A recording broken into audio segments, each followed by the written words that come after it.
Eli Johnson with nerdsofcolor.org. Thank you so much for having me. Pleasure to be here, Eli. Yeah, absolutely. And it was a pleasure to watch Nickel Boys. It was a really incredible film. And of course, you adapted it off of a novel. So when you kind of found the novel, when you discovered it, did you find parallels between the atmosphere and the zeitgeist of that time racially versus what we have going on in the country now that made the story kind of worth telling in this day and age? I did. I found parallels, and maybe the most potent in this moment, in this conversation, is the way in which, you go into Nickel Boys and you have that sort of relatively haunting score, and for all intents and purposes, from the layperson, that place does not look like a place of horror, but boy is it, and it's something that I think people in general, but I'd say specifically people of color, sometimes feel when they're in these institutional spaces in which they don't know what can happen, anything's possible. There's like kind of violence in every Roman pillar, in every, Greek tinker, but it reads as so banal. Yeah, absolutely. And I got to talk about the shooting style because the POV angle is really good. We've seen found footage, and this is not that at all. This is like very much first-person perspective, and that the way you tie it in between both characters is so unique, and you feel like you're living two different lives throughout the film until they kind of diverge and become one. So how did you decide on making that the perspective to tell the story through cinematography, from the cinematography standpoint? Yeah, I think one thing that's always been interesting to me, because of the way that over time, actually no, kind of fundamentally, as photography is born in Western ideology and has typically objectified people of color and presented them as even more of a reduction of the human being we know them to be. How do we account for those things? And in that sense, how do we get closer to people? And then if you just take this to its end, how do you make the camera an organ? How do you bring it into your body? And how do you make images from, not at? And yeah, I think that's the origin of the POV idea. That's fantastic. And kind of in that same spirit, when you're playing in this time period and you kind of compare it to now, do you feel like we've made so much significant change, like as far as the racial component of this nation versus now, or do you feel like it could be farther, it's not as far as it could go? Yeah, I'm unsure of, one, exactly what change is. I don't know what time is.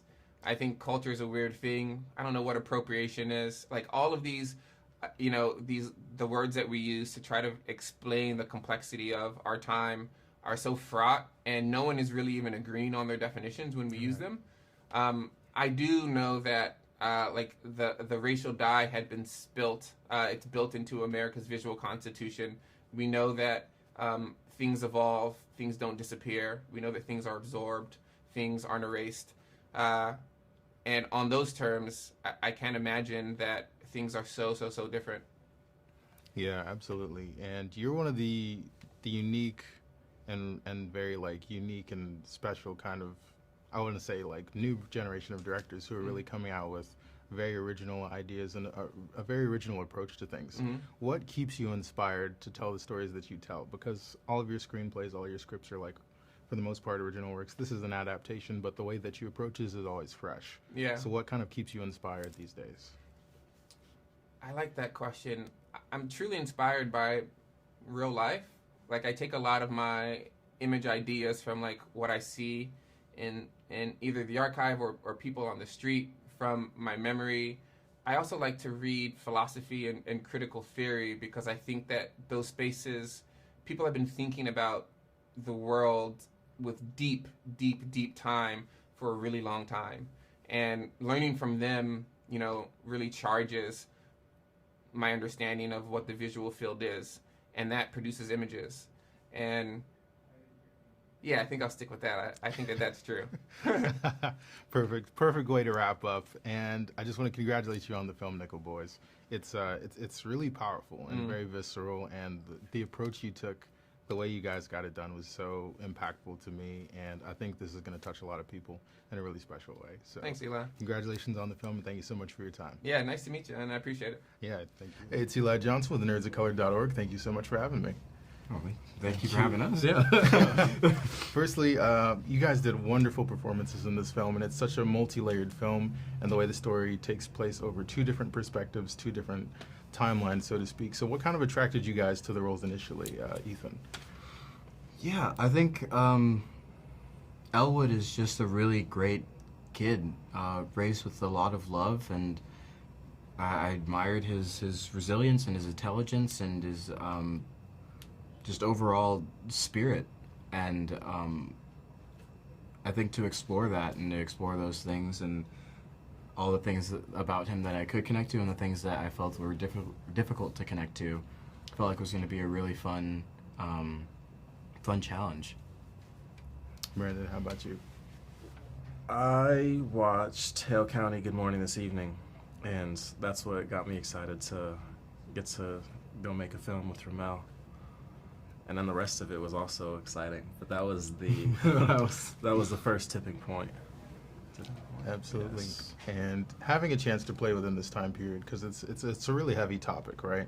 So having the chance to play in this time period, seeing the parallels between today and kind of yesteryear and how the racial zeitgeist has kind of evolved in the atmosphere of things, do you guys kind of feel like we've made a lot of advancements culturally and racially between now and then, or do you feel like there's still kind of a lot of work to be done as far as the treatment of like African Americans in this nation? I think that two things can be true at once, and I think that that's the case. Sure, in many different places we've seen progress and advancements, but I think that there is also still lots of work to be done, and I think that can be seen when you kind of watch this movie and are able to see similarities to things that happen today. If we're able to establish connections like that between a movie that takes place in the late 60s and now in 2024, then yeah, it's a sign that we've still got a long ways to go.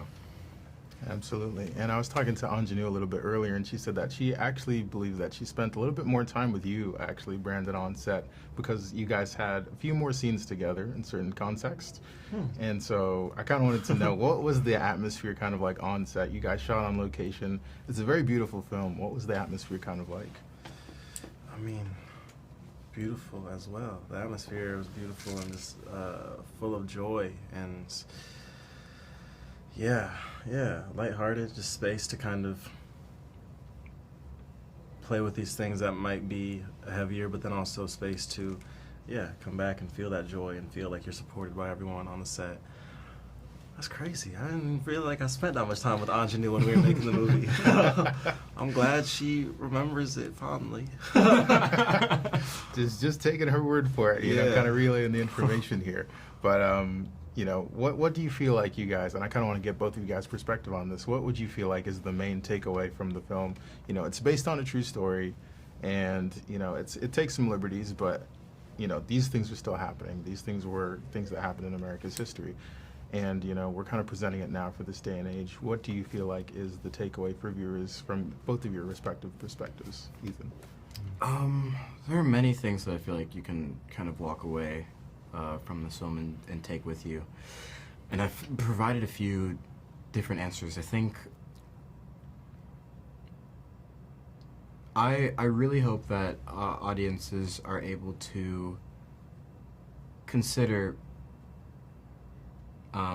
remember the fact that they watch and experience this movie through the eyes of another person, through the eyes of two different people, and to sit with all of the feelings that come from that. It's not very often that you are put in a situation or go through an experience where you are really experiencing life in someone else's shoes. And I think that's a super important thing for us to consider on a day-to-day basis. We talk about, you know, thinking about what it's like in someone else's shoes, but you never, you know, do you really go out and do it? And I think this movie, you know, kind of gives an idea of what that looks like and what that feels like. And I think that that's a space that audiences should sit in for a while after watching it. And because it's also a shared experience, if you watch it with other people and in a theater, talk to other people about it. Discuss what that feels like with the person that you were sitting next to, or with the friend that you watched it with. Absolutely. Brandon, what are your views on it? I think, I don't know. Yeah, we've explored different answers with this one. I don't know if there's anything in this moment that I feel like I'd like someone to take away from it, but I mean, the film gives you the opportunity to kind of leave and let go of your perspective for a moment. So I'd say that rather than take away, leave, drop your subjective point of view for a moment, and continue to do that. Keep doing it. Go outside, and you're gonna pick it back up, and you're gonna start looking at the world through your conditioned lens, and then remember you can drop it again and leave that. I think that is the thing to not take away, but leave behind. Leave yourself behind. Go away. Go yourself. Well, we love the literal and figurative shift in perspective that the movie provides, and you guys acted so masterfully in it. It's a wonderful story. Congratulations on Nickel Boys, and thank you guys so much for your time today. Thank you so much. Thank you. Appreciate it. Hi, it's Eli Johnson with the nerdsofcolor.org. Thank you guys so much for having me. Thank you for being here. So I kind of want to touch on just the performance, because you gave so much nuance, so much feeling, and so much depth to the character. And I kind of see so many very powerful, strong black women that I've known throughout my life, and the way that you performed it. Was there an amalgamation of people that you knew yourself, or did you find the entirety of the character in the script already? Well, you know, RaMell wrote something so specific. So I really didn't have to find other sources for it, because it was in the words, you know, and I could just let my imagination do the rest of the work. But you know, now I think in thinking about it, and you know, in retrospect, it's made me think about my grandmother and my mother and my aunts, and now and realizing now that my personal witness of them didn't involve them talking to me. You know, they didn't tell me about their hattie moments. You know, I knew about it from what other people told me, or, you know, it never came from them. And the reason why is when they were being hattie, they didn't do it for any other reason other than it had to be done. It was a necessary thing. They didn't do it because they wanted to brag or needed an honor or needed acknowledgement or anything like that. They did it because it had to be done. So I think in retrospect, part of me was trying to voice that in a way, trying to say what had not been said or show what had not been said. Absolutely. And you're working with two very dynamic young actors in this film, of Yes. course, and you're the literal and figurative mother figure of the set. What was the atmosphere like? Because it's a really heavy topic, but I'm sure there were some moments where you guys were able to keep it light. So what was kind of the dynamic on set with everyone? Well, I didn't interact with them a whole lot, you know. I could hear them, but I didn't see them very much. Ironically, I saw Brandon more than I saw Ethan. Yeah, I didn't really get to talk to them a whole lot. What I did experience was just them being, you know, available and always had a smile for me and knew what I did was going to be hard. So they tried to be as present for me as they could. Absolutely. And in the spirit of that, I guess these are going to be two kind of joint questions. What was your favorite moment from set? And then also, what would you like the viewers to kind of take away from the film and the messaging and the entirety of the thing? My favorite moment from the set, I would say anytime I thought RaMell was pleased. I ain't gonna lie. Anytime I looked at him and I felt like, oh, okay, we're moving on, so you're good. That's when I was happy. And in terms of what I want people to take away from it, I want people to take away the story of these children at Dozier School. You know, I want folks to know what happened to them so they can be witnesses. These schools, this is not an isolated story. it's a true story, and these reform schools happened all over this country to different children, black and white, native and otherwise. So yeah, you know, we are the hope when we see this film, because we can talk about it and hold that history accountable, hold these schools and this environment that we've created where this kind of abuse can happen to children. Absolutely, absolutely. And again, I want to praise the performance there. And if you could give any aspiring actors or actresses like any kind of word of advice, what would it be? Lord, today, Jesus help us all. I would say, don't try to be like anybody else but yourself. Nobody. Like what you see in the mirror is your best asset. And be on time and know your lines. Always, always, always. Well, thank you so much. You gave a incredible performance in this film, and it was totally a pleasure to watch and very informative as well. So thank you so much for your time, and congratulations. Oh, thank you so much. Artists and professors, maybe a nerd who's just like you, talking about the things that you like too. So I invite you to the NOC. In full color, you see me. The hard knock life, comics, movies, and TV.